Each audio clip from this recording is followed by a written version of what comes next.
भगवान श्री कृष्ण को नमस्कार करते हुए आप सभी का अनंत एकेडमी ऑफ मैथमेटिक्स में स्वागत है। देखिए, आज हम 11th क्लास की ट्रिग्नोमेट्रिक फंक्शन की एक्सरसाइज 3.3 सॉल्व करने जा रहे हैं। सबसे पहला क्वेश्चन तो ये है कि प्रूव दैट साइन स्क्वायर पाई/6 प्लस कोस स्क्वायर पाई/3 माइनस टेन स्क्वायर पाई/4 इक्वल टू -1/2। ठीक है, तो 1 बाय 1 करके हम सभी क्वेश्चंस को सोल्व करेंगे। पहले हम फर्स्ट क्वेश्चन को करते हैं। जैसे कि हमारे पास क्वेश्चन नंबर 1 गिवन है साइन स्क्वायर पाई/6 प्लस कोस स्क्वायर पाई/3 माइनस टेन स्क्वायर पाई/4। ये आपकी लेफ्ट हैंड साइड है, ठीक है। और इक्वल टू में हमें क्या वेरीफाई करना है, -1/2। तो सबसे पहले तो देखो कि साइन की टेबल में साइन की वैल्यू 30 डिग्री पे कितनी आती है। तो आपको याद है तो वेल एंड गुड, नहीं तो आप टेबल बना के रखिए और उससे वैल्यू को यहाँ पुटअप कर दीजिए। साइन पाई/6 का मतलब है साइन 30 डिग्री, और साइन 30 डिग्री की जो वैल्यू होती है हमारे पास वो 1/2 होती है, तो इसलिए 1/2। लेकिन साइन स्क्वायर है इसलिए इसका भी स्क्वायर करेंगे। प्लस कोस पाई/3, पाई मतलब 180 होता है, 3 से डिवाइड करो तो 60, तो कोस 60 डिग्री की जो वैल्यू होगी वो हमारे पास 1/2 ही होती है। ठीक है, कोस 60 डिग्री भी 1/2 होता है, इसका भी स्क्वायर करोगे क्योंकि यहाँ कोस स्क्वायर है। माइनस टेन स्क्वायर पाई/4, पाई को जब आप 180 रख करके 4 से डिवाइड करोगे तो पाई/4 होता है 45 डिग्री। 45 यानी कि टेन 45 1 होता है, तो 1 का स्क्वायर इक्वल टू -1/2 है ही। अब देखिए, ये 1/4, ये आपके पास 1/4 और ये माइनस में 1। अब अगर मान लो मैं यहाँ पर एलसीएम ले लेता हूँ थोड़ी देर के लिए, मैंने यहाँ पे LHS लिख दिया और इज इक्वल टू का साइन लगा दिया। ठीक है, आप स्टार्टिंग में भी LHS लिख के अलग से सोल्व कर सकते हो। एलसीएम आ गया 4, तो 1 + 1 - 4 which is equal to -2/4 which is equal to -1/2, क्योंकि 2 1 जा 2 और 2 2 जा 4। और ये आपका किसके इक्वल आ गया, RHS के, हैंस प्रूव्ड। फिर हमारे पास आता है क्वेश्चन नंबर 2। ठीक है, अब हम अगर क्वेश्चन नंबर 2 को देखें तो वो हमें ये गिवन है 2 साइन स्क्वायर पाई/6, फिर है आपके पास प्लस कोसिकेंट स्क्वायर 7 पाई/6 इनटू में कोस स्क्वायर पाई/3 विच इज इक्वल टू 3/2। ये हमें प्रूफ करना है। तो पहले हम क्या करेंगे, LHS को लिखेंगे कि भाई LHS आपके पास क्या है। 2 साइन स्क्वायर पाई/6 प्लस कोसिकेंट स्क्वायर पाई/7 पाई/6 इंटू कोस स्क्वायर पाई/3। अब देखिए, साइन 30 डिग्री में पहले बता चुका हूँ 1/2 होता है, तो ये तो 1/2 का स्क्वायर हो जाएगा। प्लस अब ये 7 पाई/6 है, 7 पाई/6 को कैसे ब्रेक करें। देखिए, 7 को मैं 6 पाई प्लस पाई लिख सकता हूँ, और डिवाइड में 6 है तो दोनों को सेपरेटली कर दो, तो ये कैंसिल हो गया। यानी कि 7 पाई/6 को हम लिख सकते हैं पाई प्लस पाई/6। अब पाई प्लस थीटा क्वाड्रेंट होता है थर्ड, थर्ड में कोसिकेंट होता है नेगेटिव, लेकिन नेगेटिव का स्क्वायर है पॉजिटिव ही हो जाएगा, यानी कि ओवरऑल आंसर पॉजिटिव ही आएगा। अब ये पाई को हम नेगलेक्ट करके सिर्फ पाई/6 पे ही वैल्यू रखते हैं ऐसे केसेज में, कि जो यहाँ पाई या 2 पाई के प्लस में होता है हम उसी पे वैल्यू चेक करते हैं और क्वाड्रेंट के हिसाब से प्लस या माइनस लगाते हैं। तो वैसे तो ये माइनस में आएगी वैल्यू, लेकिन स्क्वायर की वजह से प्लस हो जाएगी। तो कोसिकेंट 30 डिग्री यानी कि साइन 30 डिग्री का रेसिप्रोकल, साइन 30 डिग्री होता है 1/2 और उसका रेसिप्रोकल हो जाएगा 2। तो यहाँ पर हम इसकी वैल्यू क्या रखेंगे, 2 स्क्वायर। ठीक है, लेकिन पाई प्लस पाई/6 होने की वजह से -2 पुटअप करेंगे, क्योंकि नेगेटिव आती है थर्ड क्वाड्रेंट में। उसी तरह से कोसिकेंट स्क्वायर 60 डिग्री है, तो कोस 60 आपके पास 1/2 होता है, यहाँ 1/2 का स्क्वायर कर दोगे। तो हमारे पास जो कंडीशन अब आई वो ये हो गई, ये 2 1/2 का स्क्वायर है तो ये 1/4 प्लस -2 का स्क्वायर 4 और 1/2 का स्क्वायर ये भी 1/4। तो यहाँ तो ये कैंसिल हो गया, इधर 2 1 जा 2 2, यानी कि आपके पास आ गया 1/2 प्लस 1, और ये किसके इक्वल आता है, एलसीएम लेकर के 3/2 के, और ये आपका आ गया RHS, हैंस वेरीफाइड। ठीक है, अब यहाँ पे हम चलते हैं क्वेश्चन नंबर 3 के लिए। क्वेश्चन नंबर जो 3 है हमारे पास वो है कोट स्क्वायर पाई/6 प्लस कोसिकेंट 5 पाई/6 प्लस 3 टेन स्क्वायर पाई/6, और ये हमें इक्वल टू 6 वेरीफाई करना है। तो पहले तो मैं LHS लिखता हूँ। LHS में है आपके पास कोट स्क्वायर पाई/6 plus cosecant 5 pi by 6 plus 3 tan square pi by 6।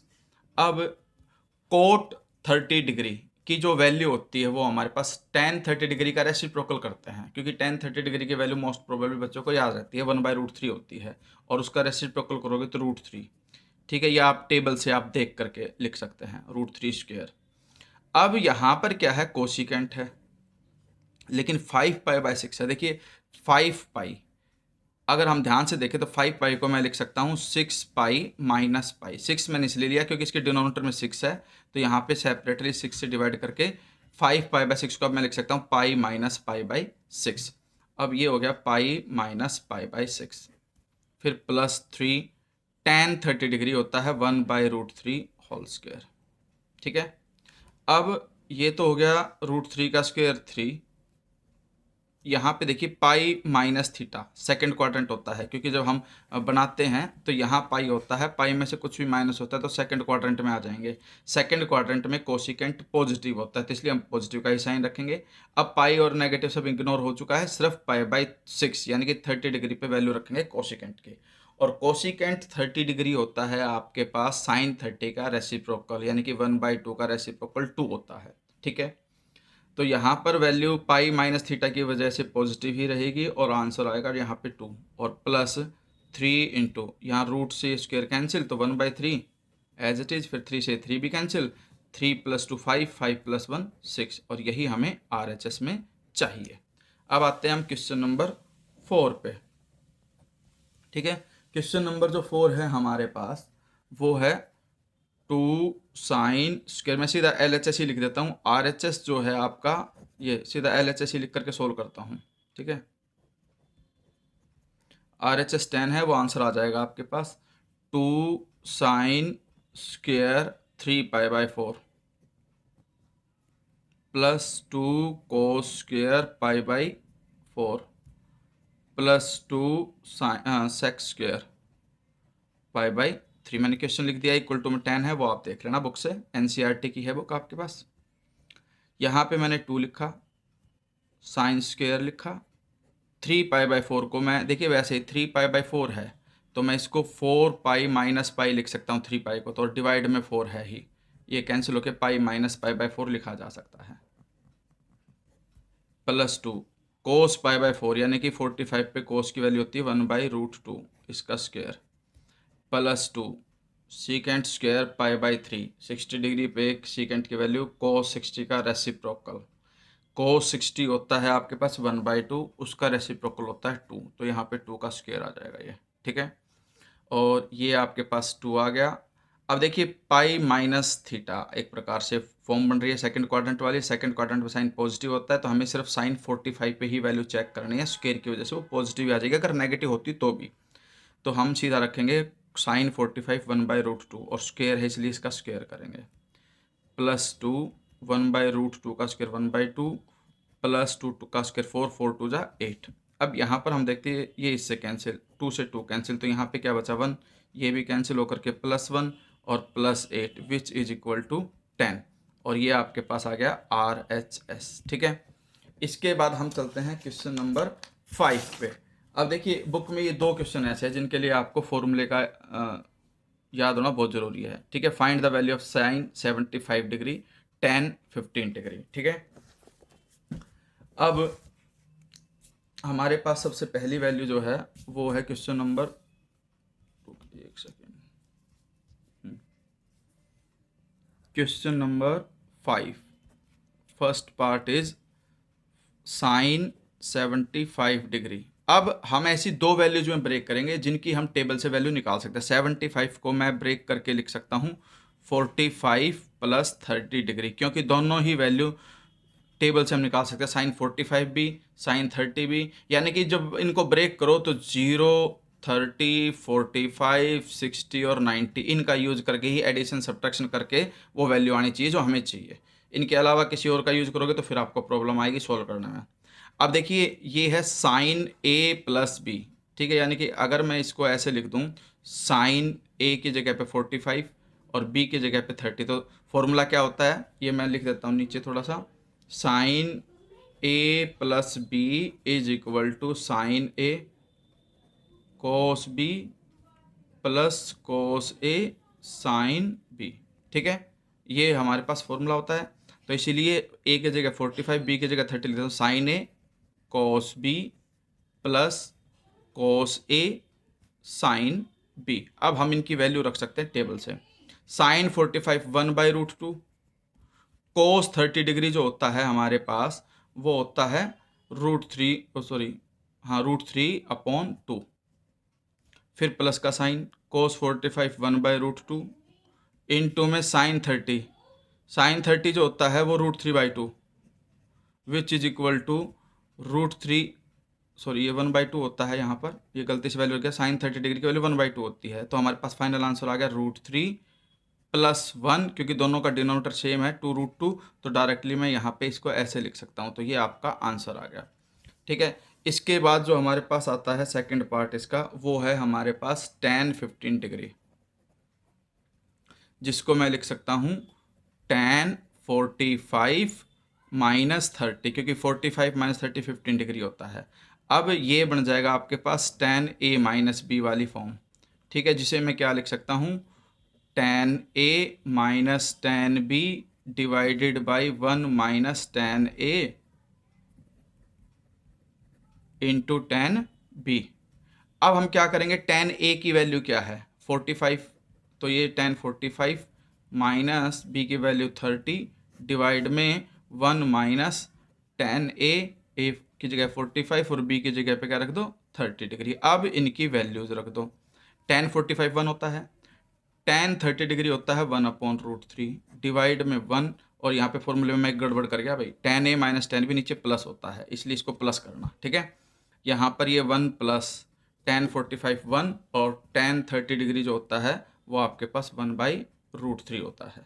अब इसमें हम एलसीएम लेते हैं, तो √3 × 1√3 -1 डिवाइडेड बाई √3, इसके अपॉन में जो है √3 × 1√3 + 1 अपॉन में √3। यहाँ √3 से √3 हम कैंसिल कर सकते हैं क्योंकि दोनों के डिनोमिनेटर में है। या तो आप आंसर को यहीं छोड़ सकते हो जैसे कि ये है, लेकिन मोस्टली क्या करते हैं, जब डिनोमिनेटर में रूट वाली वैल्यू होती है तो उसका रैशनलाइजेशन करते हैं। तो √3 - 1 से मल्टीप्लाई √3 - 1 से डिवाइड करेंगे रैशनलाइजेशन की कंडीशन के अकॉर्डिंग। अब ये √3 - 1 इंटू √3 - 1 एक प्रकार से √3 - 1 का स्क्वायर हो जाएगा। हम उसका होल स्क्वायर वाला फॉर्मूला ओपन कर देते हैं, √3² माइनस में 2√3 और प्लस 1 का स्क्वायर, यानी कि a² + b² - 2ab वाला मैंने फॉर्मूला लगा दिया न्यूमरेटर में, और नीचे a + b into a - b का मतलब है a² - b²। यहाँ स्क्वायर से ये कैंसिल, 3 + 1 तो हो गया आपके पास 4 माइनस 2√3 डिवाइड में √3 का स्क्वायर 3 - 1 2। अब न्यूमरेटर में 2 कॉमन लिया, 2 - √3 बचा, और डिवाइड में जो 2 है 2 से 2 कैंसिल, फाइनल आंसर आ गया 2 - √3। ये हमारे पास आंसर है। ठीक है, अब हम क्या करेंगे कि भाई जो क्वेश्चन नंबर 5 के हो गए, 6th को देखिए। क्वेश्चन नंबर जो 6 है हमारे पास वो ये है, cos π/4 - x इंटू में cos π/4 - y minus sine π/4 - x और साइन π/4 - y। ठीक है, इक्वल टू में हमें क्या लेना है, इक्वल टू में ये लेना है साइन x + y, ये लेके आना है। तो हम क्या करते हैं, सबसे पहले तो LHS लिख देते हैं। ठीक है, इज इक्वल टू का साइन, थोड़ी सी देर के लिए मैं इसको a और इसको b मान लेता हूँ, साइड में लिख दूंगा मैं उसको। LHS के बाद पहले इसी को लिखना, फिर नेक्स्ट लाइन में क्या करना है, cos a cos b minus sine a sine b। अब मैंने a किसको माना है π/4 - x को, और b किसको माना है π/4 - y को। ठीक है, अब cos a cos b minus sine a sine b, formula बनता है cos a + b का, याद रख लेना। और यहाँ पे आप लिख सकते हो कि cos a + b is equal to cos a, याद रख लो इसको, cos a cos b। जब यहाँ प्लस होता है कोस वाले फॉर्मूले में तो यहाँ नेगेटिव आता है, और यहाँ पे आ जाएगा sine a sine b, bracket close. अब a और b की दोनों वैल्यू वापस रिप्लेस कर दो, कोस लिखा, a की वैल्यू है π/4 - x प्लस b की वैल्यू है π/4 - y। अब कोस पाई बाय 4 एक है और एक पाई बाय 4 और है, दोनों मिला करके 2 पाई बाय 4 लिख सकता हूँ मैं, माइनस एक्स माइनस वाई। इसमें इस 2 से ये 4 कैंसिल, तो पाई बाय 2 हो गया, कोस पाई बाय 2, माइनस कॉमन ले लिया एक्स माइनस वाई में से, तो ये एक्स प्लस वाई हो गया। ठीक है, अब हमारे पास कंडीशन बन गई ऐसी कि कोस पाई बाय 2 माइनस थीटा है, तो कोस पाई बाय 2 माइनस थीटा होता है साइन थीटा, और थीटा यहाँ पे क्या है, एक्स प्लस वाई है। यही मुझे लेकर के आना था, और कंडीशन यहाँ पे लिख देना कि भाई जो कोस पाई बाय 2 माइनस थीटा होता है वो आपका साइन थीटा के इक्वल होता है। ठीक है, अब यहाँ पे थीटा की जगह पे क्या है, एक्स प्लस वाई, तो वही मैंने यहाँ पे लिख दिया, तो साइन एक्स प्लस वाई, यही आपके पास क्या है, आर एच एस। ठीक है, तो पहले तो मैं इस एपिसोड में फर्स्ट 6 क्वेश्चन कर दिए, इसके बाद मैं आगे के सोल्व करूँगा नेक्स्ट पार्ट में।